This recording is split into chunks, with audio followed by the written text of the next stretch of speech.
যারা ভিডিওটি দেখছেন এখনো সাবস্ক্রাইব করেননি তারা এখনই সাবস্ক্রাইব করুন। নতুন নতুন मुझको पिला दे इश्क का जाम, तू आका और मैं हूँ गुलाम। मुझको पिला दे इश्क का जाम, तू आका और मैं हूँ गुलाम।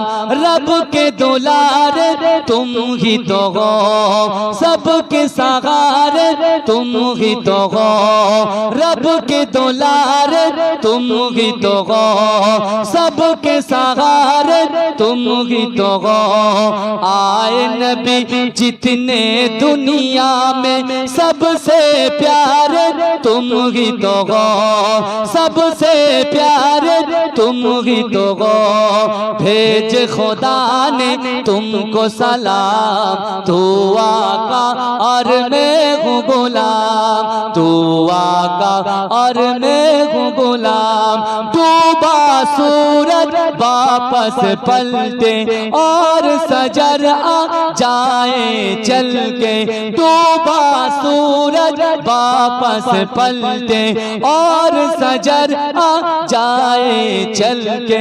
तुम जो चाहो ओ हो जाए, पल में क्या से क्या हो जाए। अल्लाह जाने तेरा मकाम, तू आका और मैं हूँ गुलाम। मुझको पिला दे इश्क का जाम, तू आका और मैं हूँ गुलाम। अल्लाहुम्मा सल्ले अला।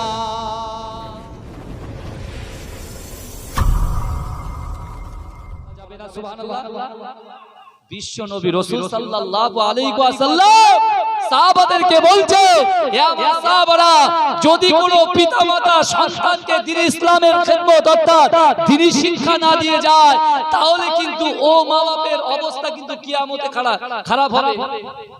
কেমন ভাবে হবে? এই জান্নাতে আটকে দেবে আপনার সন্তান, আপনি জান্নাতে তো যেতে পারবেন না।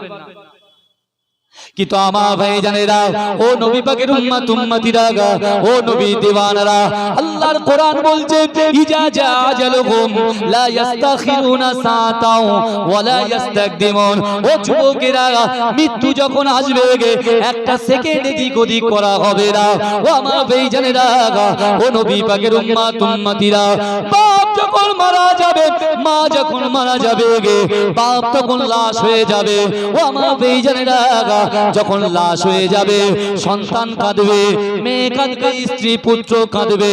ও আমার ভাইজানেরা, ওই লাশ কিন্তু কান্নার আওয়াজ শুনতে পাবে, কোনো কথা বলতে পারবে না। ও যুবকেরা, ও নবী পাকের উম্মত উম্মতিরা, আপনি যে সন্তানের জন্য অর্থ সম্পদ ক্রয় করেছিলেন, ওই সন্তান ইমাম সাহেবকে ডেকে বলবে, ও ইমাম সাহেব, না না, আমার মাকে আর রাখা যাবে না, আমার বাপকে আর রাখা যাবে না। ও যুবকেরা, ও নবী পাকের উম্মত উম্মতিরা, সঙ্গে সঙ্গে আপনার মসজিদ থেকে খাটিয়া চলে আসবে, আপনার মসজিদ থেকে তক্তা চলে আসবে। ওই তক্তায় উপরে যখন শুইয়ে দেওয়া হবে, ও যুবকেরা, আপনার কুটুম আসবে, বাড়ির লোক কুটুম সকলে আসবে, বন্ধু বান্ধব আসবে। ও যুবকেরা, ও নবী পাকের উম্মত উম্মতিরা, মৃত ব্যক্তি সব কিছু বুঝতে পারবে, কোনো কথা বলতে পারবে না। ইমাম সাহেব যখন বলবে, না না না, দুনিয়ার জমিনে এই ব্যক্তি যদি ভুল ত্রুটি করে, তোমরা ইচ্ছা করলে ক্ষমা করতে পারো, আর যদি কোনো করজ করে, কোনো করজ করে, কোনো দেনা করে, পাওনা করে থাকে, তাহলে সন্তানকে বলবেন, এর সন্তান সব কিছু মিটিয়ে দেবে। ও যুবকেরা, এই কথা বলে যখন খাটিয়াটা নিয়ে কবরের দিকে টুক টুক টুক টুক করে নিয়ে যাওয়া হবে, ও যুবকেরা, ও নবী পাকের উম্মত উম্মতিরা, আল্লাহর বান্দা দেখতে পাবে কবরের মধ্যে 99টা সাপ তাকে ছোবল মারার জন্য রেডি হয়ে আছে। ও যুবকেরা, ও নবী পাকের উম্মত উম্মতিরা, ওই মাইয়া চিক মেরে মেরে বলবে, ও আমার সন্তানেরা, তোরা আমাকে কবরে নিয়ে যাস না, তোরা আমাকে কোথায় নিয়ে চললি? ও যুবকেরা, ও নবী পাকের উম্মত উম্মতিরা, ওই কবরের মধ্যে যখন ওই বাপ মাকে দাফন করা হবে, মিনহা খলাকনাকুম ওয়া ফিহা নুঈদুকুম ওয়া মিনহা নুখরিজুকুম তারাতান উখরা বলে গে তার বুকের উপরে 3 মুঠো মাটি চাপা দিয়ে যখন সকলে চলে আসবে, ও যুবকেরা আল্লাহর ফেরেশতা যখন কোশ্চেন করতে আসবে গে, আল্লাহর ফেরেশতা যখন সওয়াল করতে আসবে, ও যুবকেরা ও নবী পাকের উম্মতিরা আল্লাহর গোলাম যখন এমন ভাবে দেখতে পাবে গে কবরের মাটি আস্তে আস্তে তাকে খেতে আসছে, কবরের মাটি তাকে পিষতে আসছে, ও যুবকেরা ও নবী পাকের উম্মতিরা ছেলেকে ডাকবে, মেয়েকে ডাকবে, বন্ধু বান্ধবীকে ডাকবে, কেউ কিন্তু ডাকে সাড়া দেবে না। ও যুবকেরা ও নবী পাকের উম্মতিরা আল্লাহর বান্দা একা একা থেকে যাবে। হঠাৎ করে দেখতে পাওয়া যাবে যখন ওই মাটিগুলো তাকে চাপ দিতে আসছে, একটা সবুজ পাখি তার বুকের উপরে বসে যাবে। জোরে বলা যাবে না, একটু মহব্বতে বলা যাবে না সুবহানাল্লাহ। নারে তাকবীর। সবুজ পাখি যখন বুকের উপরে যখন বসবে, মাটি যখন দুই দিকের মাটি যখন এক জায়গায় হচ্ছিল, ওই পাখিটা বসার সাথে সাথে দুই দিকের মাটিটা আস্তে আস্তে আস্তে আস্তে বৃদ্ধি হয়ে যাবে, অর্থাৎ বেড়ে গিয়ে যে যার জায়গায় চলে যাবে। জোরে বলুন না সুবহানাল্লাহ। জোরে বলা যাবে না। আমার ভাইজানেরা ও নবী পাকের উম্মতিরা ওই মৃত ব্যক্তির জবান খুলে যাবে, ওই মৃত ব্যক্তি ওই পাখিকে বলবে, ও পাখি দুনিয়া জমিন থেকে যেখানে অক্সিজেন আসার সুযোগ হয় না, যেখানে অক্সিজেন পৌঁছায় না, এই জায়গায় তুমি কেমন করে এসেছো, কি এমন কারণে এসেছো? ও যুবকেরা ওই পাখি বলবে, আই রাব্বি আল্লাহ আপনার এই মৃত বান্দার সঙ্গে কথা বলার ক্ষমতা দিন। ও যুবকেরা ও নবী পাকের উম্মতিরা পাখির জবান খুলে যাবে, পাখি মৃত ব্যক্তিকে বলবে, ও আল্লাহর বান্দা তুমি চিন্তা করো না, চিন্তা করো না, না না না, দুনিয়ার জমিনে আমি কোন ডালে বসা পাখি নয়, দুনিয়ার জমিনে আমি কোন উড়ে যাওয়া পাখি নয়। আল্লাহ পাক রব্বুল আলামিন বিশ্ব নবীর উপরে যে কোরআন নাযিল করেছিল, ওই কোরআনটা দৈনন্দিন সকাল বেলা, ওই কোরআনটা দৈনন্দিন রাতের বেলা, ওই কোরআনের মধ্যে একটা সূরা ছিল, যে সূরাটার নাম হলো সূরা মুল।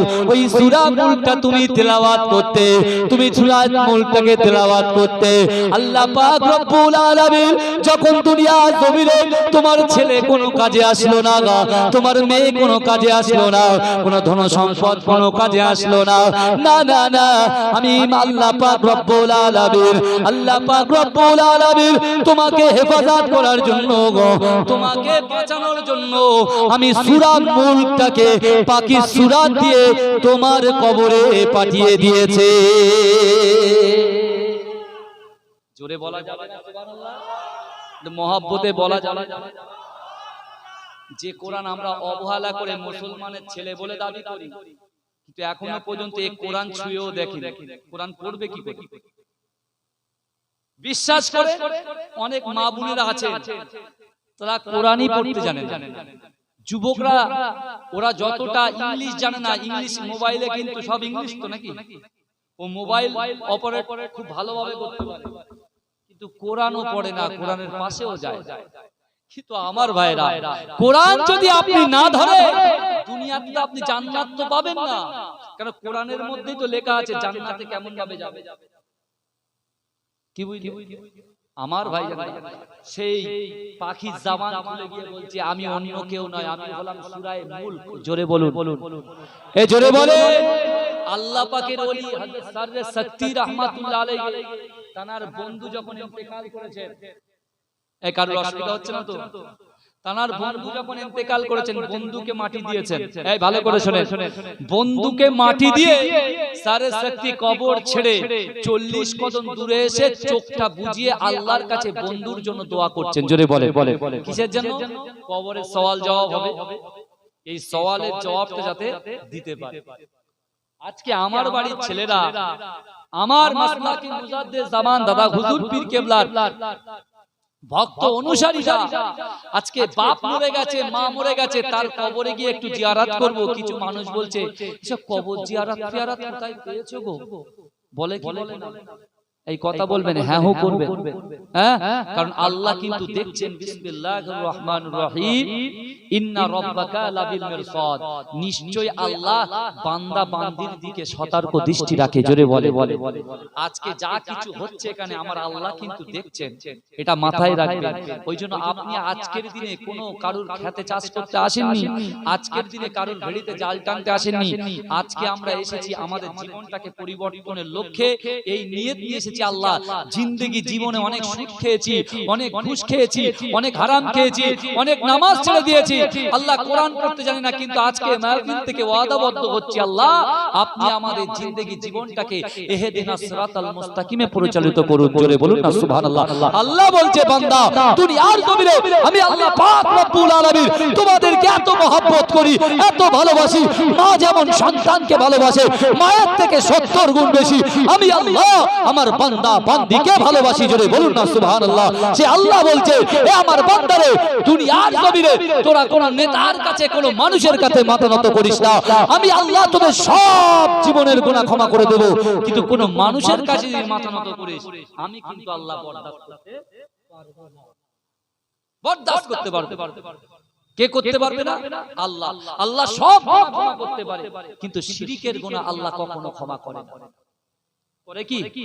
শিরকের গুনাহ ক্ষমা করে, জিন্দেগিতে করবে। আজকে মুসলমান আমরা মানুষের দলদাসে পরিণত হয়ে গেছি। দুনিয়ার জমিনে আপনি যে নেতার পিছনে ছুটছেন, ওই নেতার কাছে গেলে আপনি হয়তো একটা বাড়ি পাবেন, গাড়ি পাবেন, কিছু টাকা পাবেন, অর্থ সম্পদ কিছু পাবেন, কিন্তু আমার ভাইরা আপনি যখন ইন্তেকাল করবেন, আপনি কোরআনের থেকে আপনি নেতাকে বেশি ভালোবাসছেন, আপনি নামাজ ছেড়ে দিয়ে নেতাকে বেশি ভালোবাসছেন, আপনি নামাজ ছেড়ে বিজনেসকে ভালোবাসছেন, কোরআন ছেড়ে দিয়ে আপনি অন্য নারীকে ভালোবাসছেন। কিন্তু আমার ভাইরা আপনি যখন ইন্তেকাল করবেন, আপনার নেতাকে আপনি খুঁজে পাবেন কি? আপনি যখন আপনি বলছেন, বাচ্চারা তোরা আমার কোথায় নিয়ে যাচ্ছিস, কবরে নিয়ে যাস না, অন্ধকার কবরের মধ্যে নিয়ে যাস না, যে জায়গায় সবাই চলে আসলো, তোমার সন্তান চলে আসলো, তোমার মেয়ে চলে আসলো, সকলে চলে আসলো, কিন্তু কে গেল সাপোর্ট করতে? কে গেল? কথা বলে, কবরের ভিতরে সাপোর্ট করতে কে গেল? কোরআন গেল। কোরআন। জোরে বলুন না সুবহানাল্লাহ। জোরে বলা যাবে না?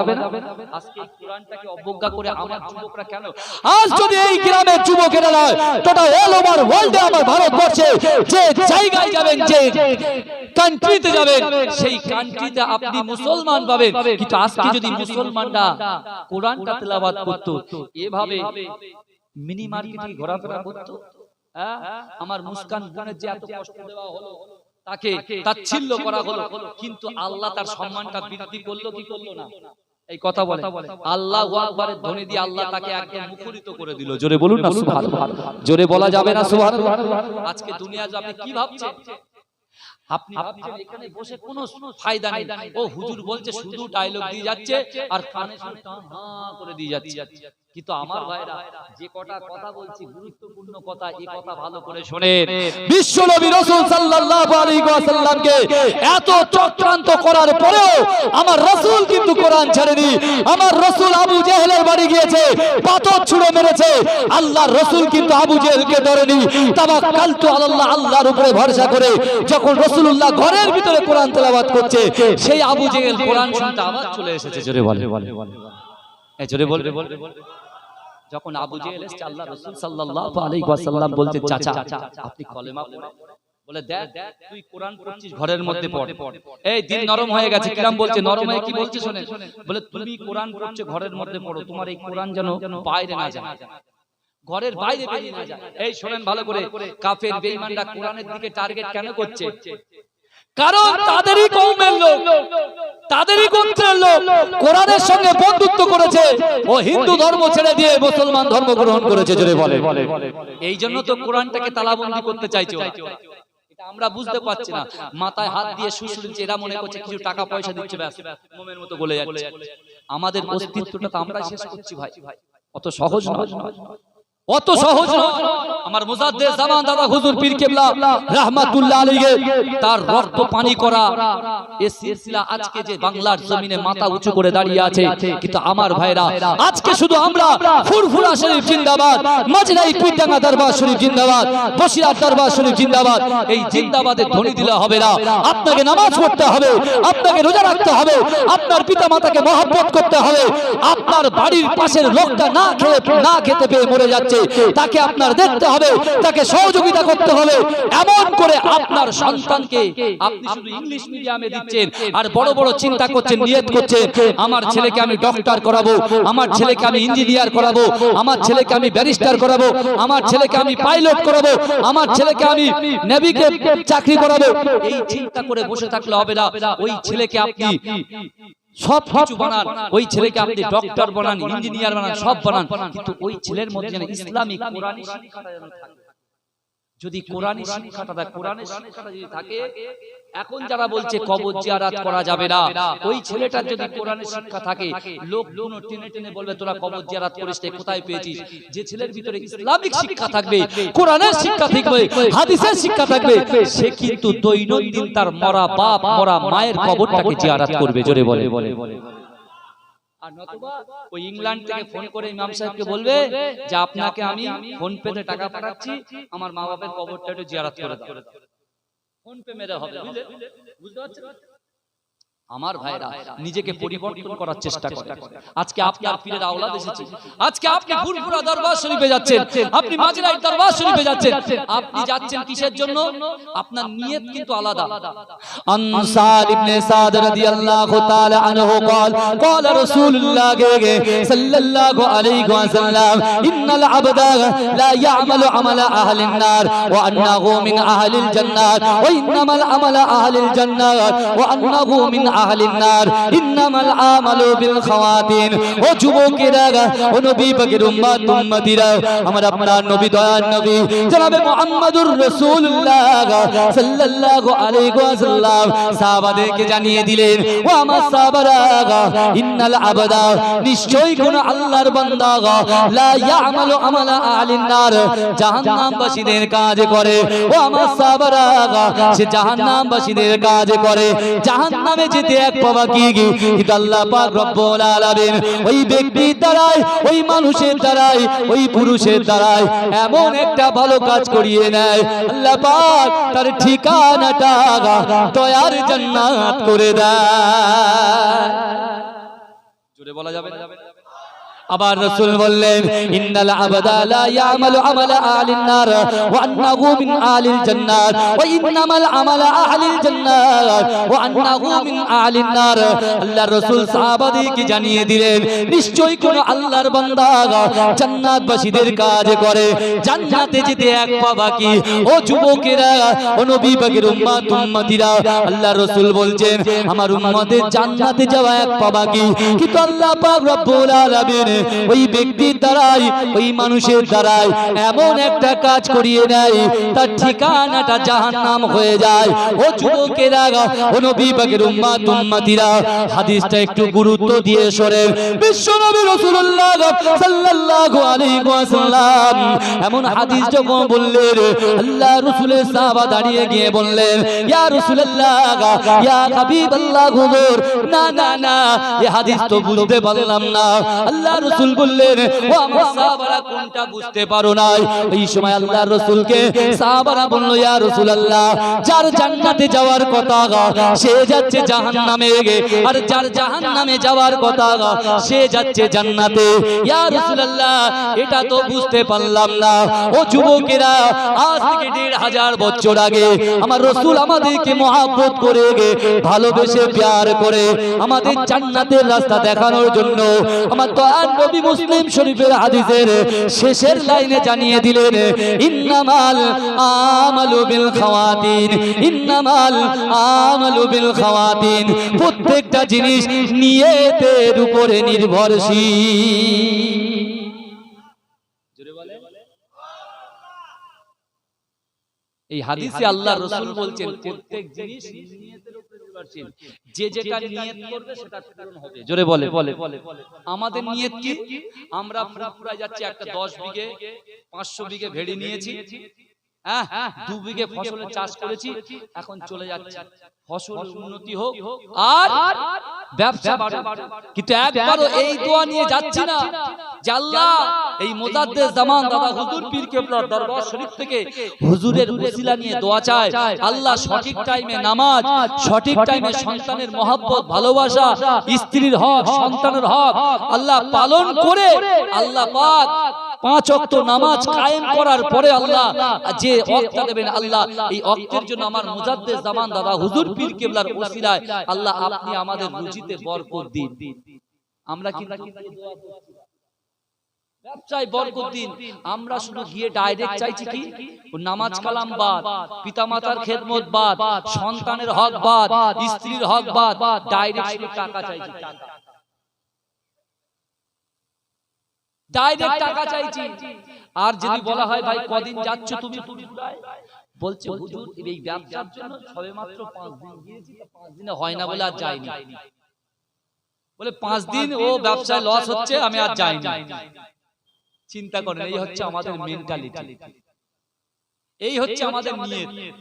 আল্লাহর রাসূল বলছেন যার জান্নাতে যাওয়ার কথা সে যাচ্ছে জাহান্নামে, আর যার জাহান্নামে যাওয়ার কথা সে যাচ্ছে জান্নাতে। যখন সাহাবারা এই প্রশ্ন করলেন যে হুজুর এটা বুঝতে পারলাম না, আল্লাহর রাসূল বলেন ইন্নামাল আমালু বিল খাওয়াতির, প্রত্যেকটা জিনিস নিয়তের উপরে নির্ভরশীল। নিয়তটা আল্লাহ আগে দেখে। বুখারী শরীফের প্রথম হাদিস, মুসলিম শরীফের আত-তাকদির অধ্যায়ের মধ্যে এই হাদিসটাও এসেছে। নিয়তটা হচ্ছে নিয়ত আমরা করি, আমরা শুধু নিয়ত করি আল্লাহ।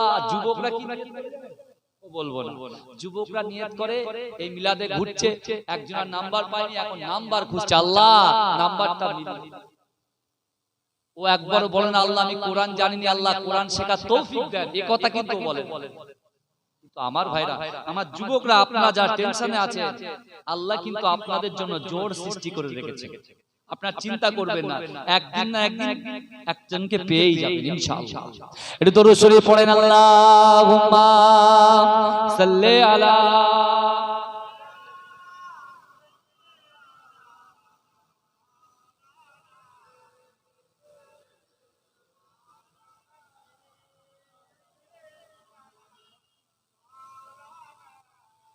मुझको पिला दे इश्क का जाम, तू आका और मैं हूँ गुलाम। मुझको पिला दे इश्क का जाम, तू आका और मैं हूँ गुलाम। रब के दुलारे तुम ही तो हो, सबके सहारे तुम ही तो हो। रब के दुलारे तुम ही तो हो, सबके सहारे तुम ही तो हो। आए नबी जितने दुनिया में, सबसे प्यारे तुम ही तो हो, सबसे प्यारे तुम ही तो हो।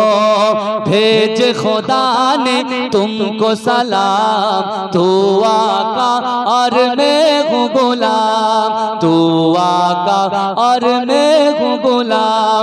डूबा सूरज वापस पलटे और सजर आ जाए चल के, डूबा सूरज वापस पलटे और सजर आ जाए चल के। तुम जो चाहो ओ हो जाए, पल में क्या से क्या हो जाए।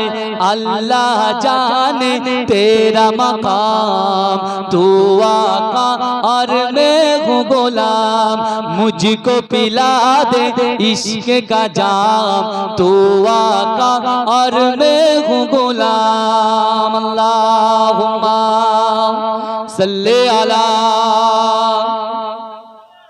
একটু জোরে জোরে পড়েন, পিছনের মানুষগুলো মুখ বুজিয়ে আছে, জোরে জোরে পড়ে।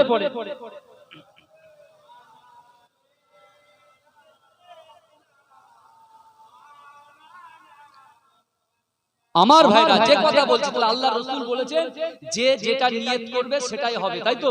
আল্লাহ রাসূল সাল্লাল্লাহু আলাইহি ওয়াসাল্লাম মসজিদে নববী শরীফে আল্লাহ রাসূল সকল সাহাবারা বসে আছেন, হযরত আবু বকর বসে আছেন, হযরত ওমর বসে আছেন, হযরত উসমান গনি বসে আছেন, হযরত আবু যার গফারি বসে আছেন, হযরত বেলাল রাদিয়াল্লাহু তাআলা আনহু হুজুররা সকলে যখন বসে আছে, বিশ্ব নবী রাসূলুল্লাহ মাথাটা নিচু করে চুপ করে বসে আছে।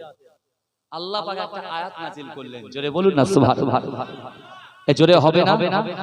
এটা তাকবীর দিন তো, নারে তাকবীর। এই তাকবীরে ভাই করোনা যাবে না, ওমিক্রন যাবে না। গলা ছাড়েন, একটু গলাটা ছাড়িয়ে একটু জোরে বলেন নারে তাকবীর, নারে তাকবীর। মাশাআল্লাহ মাশাআল্লাহ। আমার ভাইরা আল্লাহর রাসূল মাথাটা হেঁট করে হঠাৎ করে রাসূল বলছেন ওয়াসারিউ ইলা মাগফিরাতিন মির রাব্বিকুম ওয়া জান্নাতিন আরদুহাস সামাওয়াতু ওয়াল আরদ ওয়া উদ্দাতু লিল মুত্তাকিন। ও যুবকেরা, ও নবী পাকের উম্মতিরা, আমার আপনার নবী দয়ার নবী জনাবে মুহাম্মদুর রাসূলুল্লাহ সাল্লাল্লাহু আলাইহি ওয়াসাল্লাম সাহাবাদের মাঝখানে যখন এই আয়াতটা রাসূলুল্লাহ তেলাওয়াত করলেন, আল্লাহ রাসূল সাহাবাদেরকে বললেন, ও আমার সাহাবারা, ওয়াসারিউ ইলা মাগফিরাতিন মির রাব্বিকুম, তোমরা অতি দ্রুত অগ্রসর হও, তোমরা অতি দ্রুত ছুটতে থাকো আর তোমাদের ক্ষমার দিকে আল্লাহ পাক রব্বুল আলামিনের কাছে গিয়ে মাগফিরাতের জন্য দোয়া চাও। এ জোরে বলবেন না? আল্লাহ কোরআনে বলছেন ওয়াসারিউ ইলা মাগফিরাতিন মির রাব্বিকুম ওয়া জান্নাতিন আরদুহাস সামাওয়াতু ওয়াল আরদ, অর্থাৎ যে জান্নাতের দিকে তোমরা ধাবিত হবে জান্নাত পাওয়ার জন্য, ওই জান্নাতের দৈর্ঘ্য প্রস্থ কেমন হবে? আসমান আর জমিনের মিডলে যতটা খালি জায়গা আছে, এই খালি জায়গা স্বরূপ একটা জান্নাত। জোরে বলুন, মহব্বতের সঙ্গে বলুন না সুবহানাল্লাহ। আমার ভাইরা, তারপরে আল্লাহ বলছেন ওয়া উদ্দাতুল লিল মুত্তাকিন, আর আমি আল্লাহ জান্নাতকে সৃষ্টি করেছি মুত্তাকিনদের জন্য। জোরে বলুন। এখন এই আয়াত যখন বিশ্বনবী রাসূলুল্লাহ মসজিদে নববীতে তেলাওয়াত করলেন, ওই সময় সাহাবারা এই কোরআনের আয়াতটা শুনলেন, মানে বুঝলেন, বোঝার সাথে সাথে আল্লাহর রাসূলের প্রাণপ্রিয় সাহাবা হযরতে আবু যার গফারি, যে আবু যার গফারি মা ফাতেমাতুজ জোহরা রাদিয়াল্লাহু তাআলা আনহার কবরটাকে খুঁড়েছিলেন, ওই আবু যার গফারি রাদিয়াল্লাহু তাআলা আনহু তিনি মনে মনে নিয়ত করছেন, কি নিয়ত করছেন জানেন? ইন্নামাল আমালু বিল খাওয়াতিন আর ওয়াসারিউ ইলা মাগফিরাতিন মির রাব্বিকুম, তোমরা অতি দ্রুত অগ্রসর হও তোমাদের ক্ষমার দিকে, আল্লাহর কাছে দোয়া চাও। ওই সময় আবু যার গফারি মনে মনে চিন্তা করছেন, আল্লাহর রাসূল যখন মসজিদে নববী শরীফে ইশার নামাজ পড়বেন, ইশার নামাজ সমাধা হয়ে যাবার পর রাসূল যখন নামাজ শেষ করে মসজিদ থেকে বাইরে চলে আসবে, রাসূলুল্লাহর পিছু পিছু সকল সাহাবারা যখন চলে আসবেন, আর আমি আবু যার গফারি ওই মসজিদে নববী শরীফ থেকে আর বার হব না। জোরে বলে, আমি বার হব না, আমি ওই মসজিদে নববীর মধ্যে ঢুকে আমি সবার আগে ইবাদতে সবার আগিয়ে যাব, আমার জিন্দেগি জীবনে গুনাহ যা করেছি, ভুল ভ্রান্তি যা হয়েছে, আল্লাহর কাছে মাগফিরাতের জন্য দোয়া চাইবো। জোরে বলে, এই জোরে বলবেন না? আমরা কি নিয়ত করি? আমরা এখন নিয়ত করছি ওই আপনার মোড় থেকে যখন ঢুকছি যে আমি জলসায় আমার মেয়ের জন্য 2 কেজি জিলিপি, আমার মেয়ের জন্য 2 কেজি কাঁচা বাদাম, পাকা বাদাম নিয়ে আমি বাড়ি যাব, এই নিয়ত করে আমরা এসেছি। কিন্তু আমার যুবকগুলো যদি এই নিয়ত নিয়ে এসে বসতো, আল্লাহ দুনিয়ার জমিনে একজন নারীকে যদি আপনি এত বড় সম্মান দিতে পারেন, একটা আল্লাহু আকবারের ধ্বনি দাঁড়ায়, আল্লাহ আপনি আমাকে কোরআন তেলাওয়াত করার ক্ষমতা দিয়ে দিন, যার কারণে প্রত্যেক বাড়িতে বাড়িতে অর্থাৎ সেহরির সময় মসজিদের ওই মিনার থেকে আমি কোরআনের ধ্বনি যখন দেব, মানুষ আমার কোরআন শুনে সকলে সেহরি করতে উঠবে। জোরে বলুন না সুবহানাল্লাহ। এটা তো রজব মাস, এরপরে কি মাস আসবে? শাবান মাস, তারপরে রমজান মাস। আল্লাহর রাসূল একটা হাদিস, আল্লাহর রাসূল বলতেন শাবানু শাহরি ওয়া রমাদান শাহরুল্লাহ। আল্লাহর রাসূল বলতেন শাবান মাস হচ্ছে আমি রাসূলুল্লাহ আমার মাস, আর রমজান মাসটা হলো আল্লাহর মাস। জোরে বলে, রমজান মাস কার মাস? আল্লাহর মাস। শাবান মাস কার মাস? রাসূলুল্লাহর মাস। কিন্তু আমার ভাইরা, এই আজকে যে রজব মাস, এই রজব মাসে আমরা যারা এখানে বসে আছি, দেখবেন যারা নামাজি হয় তাদের মুখগুলো উজ্জ্বল হয়। জোরে বলবেন সুবহানাল্লাহ।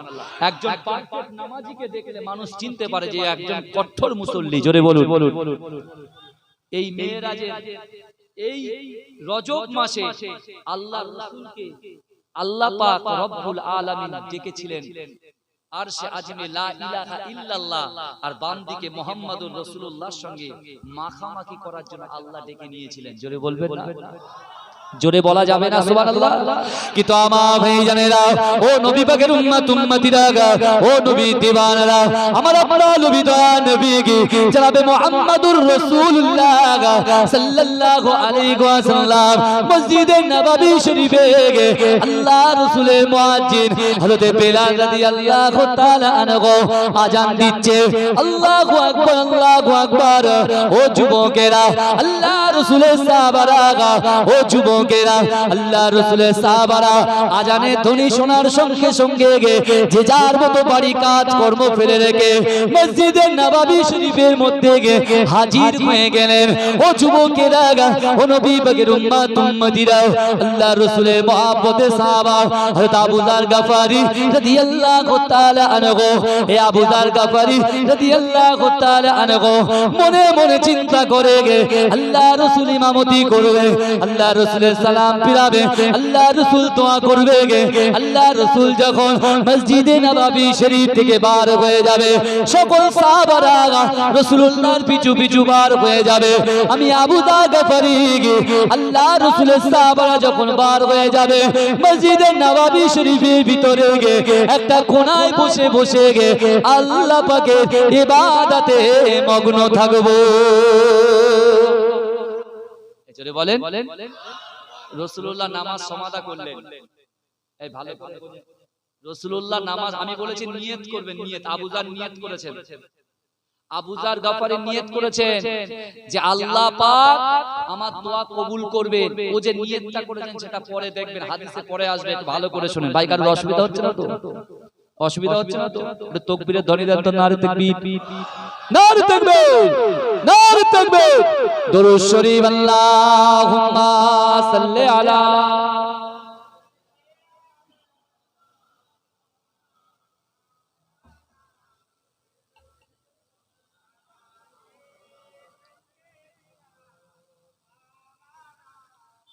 শিশির ভেজা রাতের শেষে ডাকে ভোরের পাখি, পূব আকাশে সূর্য ঘেঁষে করে ঝিকিমিকি। শিশির ভেজা রাতের শেষে ডাকে ভোরের পাখি, পূব আকাশে সূর্য ঘেঁষে করে ঝিকিমিকি। বুলবুলিরা মধুর সুরে দরুদ পড়ে, বুলবুলিরা মধুর সুরে দরুদ পড়ে। বিশ্ব নবী এলো আজি মা আমিনার কোলে, বিশ্ব নবী এলো আজি মা আমিনার কোলে। শিশির ভেজা রাতের শেষে ডাকে ভোরের পাখি, পূব আকাশে সূর্য ঘেঁষে করে ঝিকিমিকি। বুলবুলিরা মধুর সুরে দরুদ পড়ে, বুলবুলিরা মধুর সুরে দরুদ পড়ে। বিশ্ব নবী এলো আজি মা আমিনার কোলে, বিশ্ব নবী এলো আজি মা আমিনার কোলে। রাতের আঁধার ঘুচে গেল, ফজর হলো যখন, আমার নবী দুনিয়াতে এসেছিল তখন। রাতের আঁধার ঘুচে গেল, ফজর হলো যখন, আমার নবী দুনিয়াতে এসেছিল তখন। বুলবুলিরা মধুর সুরে দরুদ পড়ে, বুলবুলিরা মধুর সুরে দরুদ পড়ে। বিশ্ব নবী এলো আজি মা আমিনার কোলে, বিশ্ব নবী এলো আজি মা আমিনার কোলে। ভোরের আলো উদয় হলো, এলো যে রাসূল, ফেরেশতারা হুরবালারা খুশিতে মশগুল।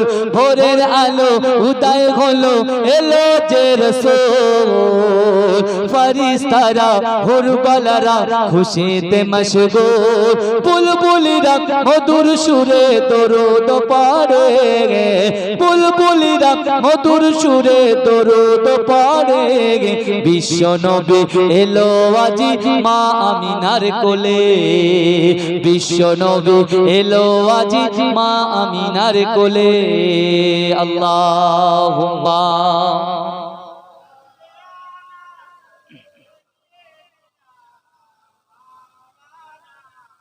ওয়ালা সাইয়্যিদিনা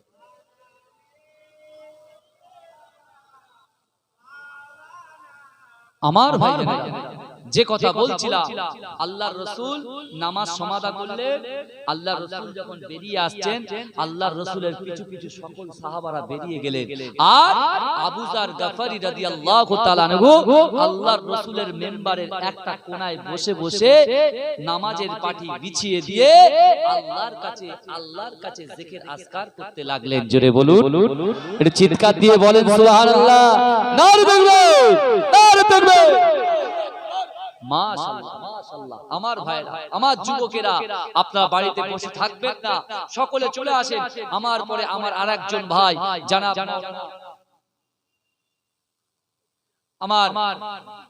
আমার জানাব মাওলানা কুতুবউদ্দিন ভাইজান তিনি ইনশাআল্লাহ আমার পরে আসবেন তারপরে মুজাদ্দিদ জামান দাদা হুজুর পীর কেবলা লাগতে জিগার আওলাদে মুজাদ্দিদ আমার ভাইজান পীরজাদা সাফিদি সিদ্দিকী ভাইজান হুজুর কেবলা তিনিও আসবেন আমার ভাইরা আখিরি মুনাজাত পর্যন্ত যদি বসতে পারে বিশ্বাস করুন আপনার পিতামাতা যদি জাহান্নামে থেকে থাকে ওই জাহান্নামে থাকার জন্য আপনি সন্তান হিসেবে যদি দুনিয়ার জমিনে আপনি নামাজ পড়তে পারেন রোজা রাখতে পারেন কোরআন তেলাওয়াত করতে পারেন আল্লাহ যে সওয়াব আপনাকে দেবেন এই সওয়াবের একটা ভাগ জাহান্নামে আপনার বাপের আমলনামায় দেবে আর আপনার এই আমলনামাটা জাহান্নামের মধ্যে যে পাপগুলো কাঁদছিল আল্লাহ অতি সত্য তাদেরকে জাহান্নাম থেকে বের করে দয়ার জান্নাতে প্রবেশ করিয়ে দেবে জোরে বলে জোরে বলবেন না এই রজব মাসে মেয়েরাজের কাহিনী আছে না মেয়েরাজের ঘটনা আছে অতদূর আমি যেতে পারবো না আমার ইচ্ছা ছিল ওখান থেকে শুরু করব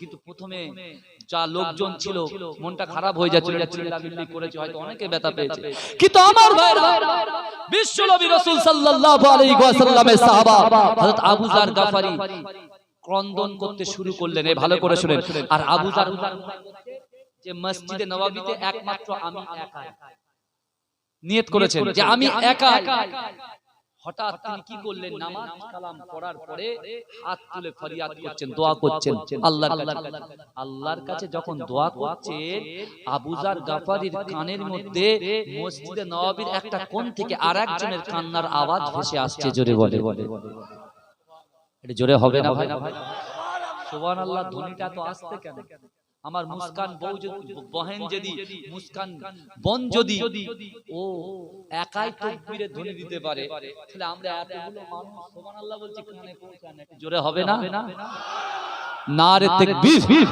নারে তাকবীর আমার ভাইরা বিশ্বনবী রাসূলুল্লাহ সাহাবা হযরত আবু যার তিনি দেখতে পাচ্ছেন যে যখন দোয়া করছেন তখন মসজিদে নববীর একটা কোণ থেকে আরেকজনের কান্নার আওয়াজ ভেসে আসছে আমার ভাইজানেরা ও নবী পাকের উম্মত উম্মতিরা এত বড় বিপদ আমাদের কাছে এসেছে ও যুবকেরা ও নবী পাকের উম্মত উম্মতিরা করোনা এসেছে ওমিক্রন এসেছে আমাদের মনের মধ্যে কোনো ভয় নাই ও যুবকেরা ও নবী পাকের উম্মত উম্মতিরা কাল কিয়ামতে ভয়ের কথা আমাদের অন্তরের মধ্যে নাই নামাজ না পড়লে আল্লাহর কাছে হিসাব দিতে হবে রোজা না রাখলে আল্লাহর কাছে হিসাব দিতে হবে পিতামাতাকে মহব্বত না করলে আল্লাহর কাছে হিসাব দিতে হবে স্ত্রী হক আদায় না করলে আল্লাহর কাছে হিসাব দিতে হবে এসব কথা আমাদের অন্তরে রাখে না ও যুবকেরা ও নবী পাকের উম্মত উম্মতিরা যে আবু যার গফারি মসজিদে নববী শরীফের একটা কোণায় বসে বসে যখন আল্লাহর কাছে রোনাজারি করে ওই সময় আবু যার গফারি কণ্ঠ করে দূর থেকে আরেকজনের কান্নার আওয়াজ ভেসে আসে আবু যার গফারি থাকতে পারলেন না, মাসাল্লা ছেড়ে দিয়ে মাসাল্লা থেকে উঠে গিয়ে আবু যার গাফারি টুক টুক টুক টুক করে হেঁটে হেঁটে গিয়ে মসজিদে নববীর ডান দিকের কোনায় যখন গেলেন, ওই জায়গায় দেখতে পাচ্ছেন আল্লাহ রাসূলের মুয়াজ্জিন হযরত বেলাল রাদিয়াল্লাহু তাআলা আনহু সিজদায় পড়ে অঝর নয়নে ক্রন্দন করছে। কে কাঁদছে? কে কাঁদছে? বেলাল তো মুয়াজ্জিন। আপনি জিজ্ঞেস করুন দিন, কাল কিয়ামতের মাঠে আমরা সর্বপ্রথম যাকে চিনতে পারবো, কাদের চিনতে পারবো? মুয়াজ্জিন গুলোকে চিনতে পারবো। জোরে বলে, কারণ মুয়াজ্জিন যে আজান দেয় তাদের গলাটা আল্লাহ সবার উপরে করে দেবে। জোরে বলুন না, জোরে বলা যাবে না সুবহানাল্লাহ। আমরা হয়তো মুয়াজ্জিন থেকে ঠাট্টা করি অনেকেই, কিন্তু আমার ভাইরা ওই মুয়াজ্জিনদের গলা কিন্তু আল্লাহ সবার উপরে করে রেখে দেবে। জোরে বলুন না সুবহানাল্লাহ। কিন্তু আমার ভাইরা হযরত বেলাল রাদিয়াল্লাহু তাআলা আনহু যিনি রাসূলকে সামনা চোখে দেখেছেন, হযরত আবু যার গাফারি রাদিয়াল্লাহু তাআলা আনহু তিনি ডাইরেক্ট আল্লাহ রাসূলকে চামড়া চোখে দেখেছেন। আর তারা মসজিদে নববীতে তাদের জিন্দেগি জীবনের গুনাহটাকে কবুলিয়াতের জন্য আল্লাহর কাছে দোয়া চাওয়ার জন্য তিনি নিয়ত করে মসজিদে নববীর মধ্যে প্রবেশ করেছে। আর আজকে আমার যুবক ছেলেগুলো এরা লোকের দাঁড়ে দাঁড়ে ঘরে পয়সা দেন, পয়সা দান করেন, দান কিসের দান হবে বলে মসজিদ করব, মসজিদে দান তুলবো বলে। কেন বলে? মসজিদে মুসল্লি বেড়ে গেছে, মসজিদে মুসল্লি বেড়ে গেছে। ও তাই নাকি? তাহলে ফজরে ককাতা বলে টেনে টেনে 4 জন, ফজরে টেনে টেনে 4 জন, জোরে টেনে টেনে 2 কাতার, আসরে 2 কাতার, মাগরিবে 5 কাতার। কেন? মাগরিবের নামাজটা লোক একটু বেশি বেশি করে পড়ে, বুঝলেন না? বাজার ঘাটে যায় লোকজন দেখছে, লোকজন দেখে না, যদি মসজিদে ঢুকে বলে যার নামাজ পড়ে, বলে কি বলে? আর এশার নামাজে টেনে টেনে 2 কাতার। তাহলে মসজিদ কেন ভাই? বলে হুজুর জুম্মার দিনে না প্রচুর নামাজি বেড়ে গেছে, জুম্মার দিনে। ও তাই নাকি? তাহলে জুম্মার পুরো নামাজটা কমপ্লিট করবে না হুজুর, সবার শেষে যারা আসে আর সবার আগে যাদের যায় তাদের জন্য চাঁদা তুলছি, তারাই হচ্ছে বড় মুসল্লি। আমার যুবকগুলো আপনি প্রত্যেকটা মসজিদ দেখবেন ইমাম সাহেব খুতবা দিচ্ছে, ওর কাঠি মারছে, ওর কাঠি মারছে, যত দুনিয়ার কথা মসজিদে গিয়ে ওদের মনে পড়ে। আর খুতবা শোনা ওয়াজিব তরফ করে দিয়ে এ ওর কাঠি দেয়, ওর কাঠি দেয়। আবার এরকম কিছু পাওয়া যায় মসজিদে আজান হচ্ছে তাও নামাজ পড়ছে, খুতবার আজান হচ্ছে তাও নামাজ পড়ছে। আবার এরকম মুসল্লি তো অহরহ পাওয়া যায়, খুতবা শেষ 2 রাকাত ফরজ পড়েই ব্যাস, তারপরে সব ফাঁকা। পিছনে বলছে বাবা সবরেসানির দোয়া হবে, মা বাপের জন্য দোয়া হবে, বসে যাবেন। ইমাম সাহেব ঘুরে দেখছে ওই কুতুব চাচা রহিম চাচা গোটা 20 জন ওই সামনে বসে রয়েছে। ভাই বলেন এটা কি ইসলাম? আমাদের কি এই শিক্ষা দেয়?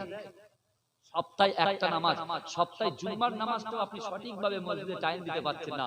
আর আল্লাহর রাসূলের সাহাবা হযরত আবু যার গাফারি আর হযরত বেলাল রাদিয়াল্লাহু তাআলা আনহু মসজিদে নববীতে আল্লাহর রাসূলের ওই আয়াত, ওই কোরআনের ধ্বনি যখন শুনেছেন, ওয়াসারিউ ইলা মাগফিরাতিন মির রাব্বিকুম ওয়া জান্নাতিন আরদুহাস সামাওয়াতু ওয়াল আরদ ওয়া উদ্দাতুল লিল মুত্তাকিন, এই আয়াত শোনার পরে আর ইন্নামাল আমালু বিল খাওয়াতিন, এই হাদিস শোনার পরে ওনারা নিয়ত করে মসজিদে নববীর মধ্যে সময় দিচ্ছেন। জোরে বলে দরুদ শরীফ আল্লাহ।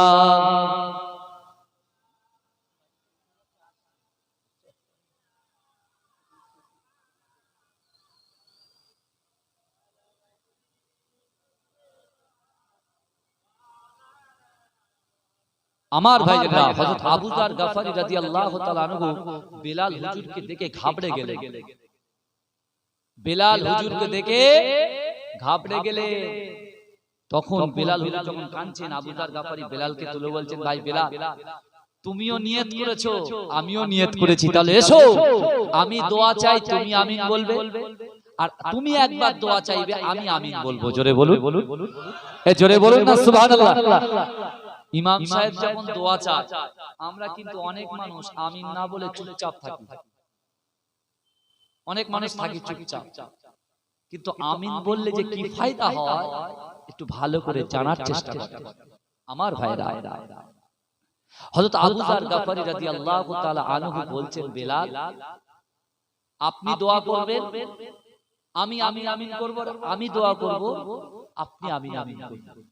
আমার ভাইজানেরা, ও নবী পাকের উম্মত উম্মতিরা, হযরত বেলাল রাদিয়াল্লাহু তাআলা আনহু এমন ভাবে আল্লাহর দরবারে দোয়া করতে লাগলেন।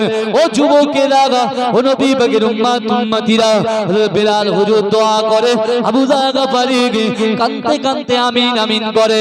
ও আমার ভাইজানেরা, এক পর্যায়ে গিয়ে হযরত বেলাল রাদিয়াল্লাহু তাআলা আনহু দোয়াটা যখন শেষ করে দেয়, হযরত আবু যর গফারি দোয়া চাইছেন আর বেলাল রাদিয়াল্লাহু তাআলা আনহু আমিন আমিন করছে। ও যুবকেরা, ও নবী পাকের উম্মত উম্মতিরা, দোয়া করতে করতে একটা জায়গায় হযরত আবু যর গফারি রাদিয়াল্লাহু তাআলা আনহু দোয়া করছেন, এই রব্বি আল্লাহ, কাল কিয়ামতের মাঠেতে, কাল হাসরের মাঠেতে আমার বিশ্ব নবী রাসূলুল্লাহর পাশে আমি আবু যর গফারিকে আপনি দাঁড় করিয়ে দেবেন। ও যুবকেরা, ও নবী পাকের উম্মত উম্মতিরা, এই দোয়া যখন করলেন, হযরত বেলাল আমিন বললেন না। ও যুবকেরা, হযরত বেলাল হুজুর আমিন বলে না। ওই যখন আবার বললেন, আই রব্বি আল্লাহ, আমি আবু যর গফারি কাল কিয়ামতের মাঠেতে, কাল হাসরের মাঠেতে আল্লাহ রাসূলের পাশে আপনি দাঁড় করাবেন, তাও বেলাল আমিন বললেন না। হঠাৎ করে আবু যর গফারি রাদিয়াল্লাহু তাআলা আনহু দোয়াটাকে ছেড়ে দিয়ে পিছনের দিকে যখন তাকালেন, তিনি দেখতে পাচ্ছেন হযরত বেলাল রাদিয়াল্লাহু তাআলা আনহু বেহুশ হয়ে মাটিতে পড়ে আছে। ও যুবকেরা, ও নবী পাকের উম্মত উম্মতিরা, আমি আপনাদের ইতিহাস, ভূগোল, ভৌত বিজ্ঞান, জীবন বিজ্ঞানের কথা বলছি না, আল্লাহ রাসূলের মুখের বাণী আমি আপনাদের শোনাচ্ছি। ও যুবকেরা, হযরত বেলাল যখন বেহুশ হয়ে গেল, আবু যর গফারি বেলালকে তুললেন, ভাই বেলাল উঠে পড়ো, উঠে পড়ো। ও যুবকেরা, হযরত বেলাল যখন উঠে পড়লেন, আবু যর গফারিকে বললেন, ও ভাই আবু যর গফারি, দুনিয়ার জমিনে তুমি এমন কি কাজ করেছো, দুনিয়ার জমিনে তুমি এমন কি আমল করেছো যে আমলের দ্বারা দিয়ে তুমি এত বড় সাহস যে আল্লাহর কাছে তুমি চাইছো, আল্লাহ কাল কিয়ামতের মাঠেতে আল্লাহ রাসূলের পাশে আপনি আমাকে দাঁড় করাবেন। ও যুবকেরা, ও নবী পাকের উম্মত উম্মতিরা, এমত অবস্থায় হযরত আবু যর গফারির মনটা বড় ছোট হয়ে যায়। ওই সময়তে আল্লাহ রাসূল সাল্লাল্লাহু আলাইহি ওয়াসাল্লাম এমত অবস্থায় বিশ্ব নবী রাসূলুল্লাহ সাল্লাল্লাহু আলাইহি ওয়াসাল্লাম হঠাৎ করে মসজিদে নববী শরীফে হাজির হয়ে গেলেন। নারে তাকবীর, নারে তাকবীর। মাসলা কে মুজাদ্দিদ জামান।